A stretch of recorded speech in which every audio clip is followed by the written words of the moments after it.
বন্ধুরা, পালং শাক তো আমরা অনেক রকমই খাই, পালং পনির, পালং শাক দিয়ে চিকেন, ছোট মাছ দিয়ে পালং শাক। কিন্তু আজকে আমি পালং শাক সিদ্ধ দেব। এটা খুব একটা সুস্বাদু খাবার। আর এই পালং শাক আমার গাছের একদম টাটকা পালং, ছাদ বাগানের। ভাতে বসিয়ে দিয়েছে, ভাতের মার উঠে গিয়েছে। একটা সাইডে দিয়ে দেবো পালং শাক সিদ্ধ। এখন কিছু সময়ের জন্য চাপা দিয়ে রেখে দেবো, হতে থাকুক। সিদ্ধ হয়ে গিয়েছে, এবার আমি নামিয়ে নেব।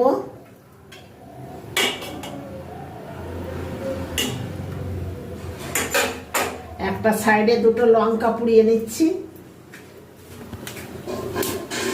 শুকনো লঙ্কা পুড়িয়ে শাক মাখার স্বাদ খুবই ভালো।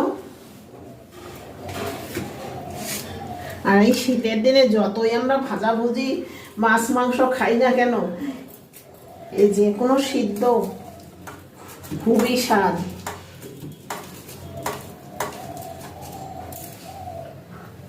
দিয়ে দেবো অল্প পরিমাণ তেল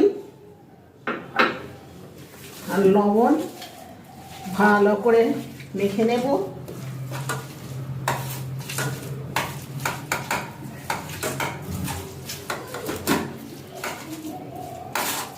এরকম পালং শাক মাখা গরম ভাতের সাথে মনে হয় একদমই অমৃত।